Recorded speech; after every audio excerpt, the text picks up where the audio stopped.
Hey there! Are you searching for a bottle to help your colicky, gassy baby not be so colicky and gassy? If so, keep watching.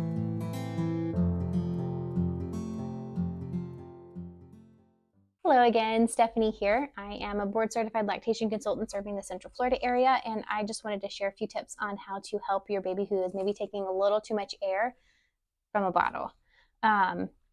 So a lot of times moms think they just need to get a different bottle and keep trying different ones until they find one that their baby can take well.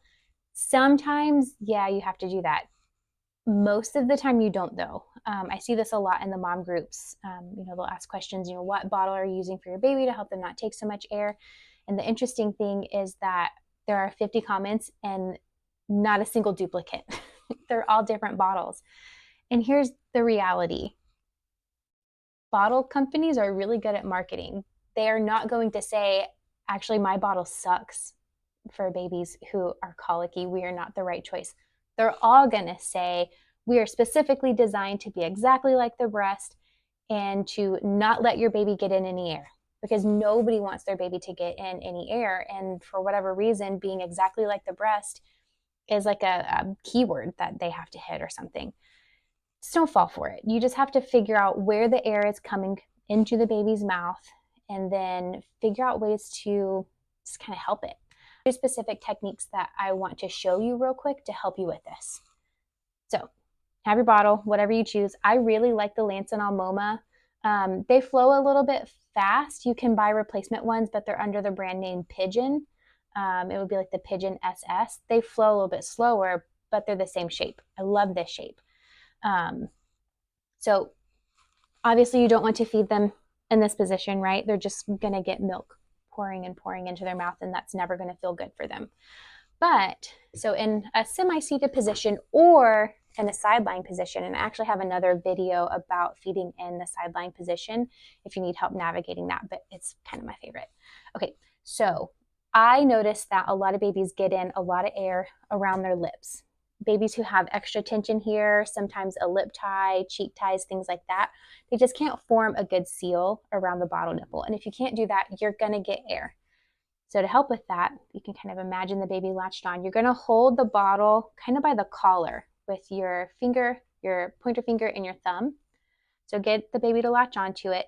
And then you can use your middle finger and then your ring finger on this side to kind of smush their cheeks toward the bottle nipple.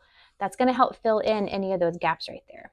It takes some practice, and with a heavy bottle, it kind of feels weird. So sometimes you have to use that sideline position so that you can use your other hand to kind of help until you get really confident with the position. The other one is pretty similar, but instead of pulling the cheeks, you just put your finger under here to give them a little bit, I'm not sure if you can see this, right here under their chin, using my middle finger just to kind of push up very gently. We're not forcing the jaw up, we're just giving some support. Because sometimes, whether there's jaw laxity, low muscle tone, sometimes even a tongue tie that creates a lot of clicking noises like that, that's going to lead to extra air getting in as well. So just by putting in a little bit of jaw support under there, a lot of times we can at least reduce the air.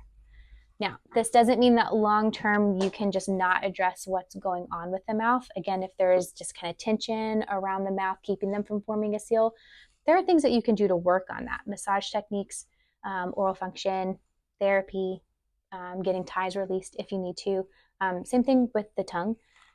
So you don't necessarily want to sit on it, but if you are not in an area where you have great providers who do good releases, or if you're skeptical of that whole release process, or you don't have the finances for it because it can be pricey, these supportive techniques will help get you through and keep your baby a little bit more comfortable. Some other things that you would want to do is just stop the feeding and burp frequently. So like every ounce, ounce and a half, just stop and burp them. Warmth to the tummy, dry warmth, not moist warmth, tends to help pretty well. But give these two techniques a try with whatever bottle you currently have. Don't go buy more bottles yet. Try those things and see how it works. If you still feel like there's too much air using those two techniques, let me know. Drop some comments below, reach out to me. Growlakeland.com is my website. You can reach me that way.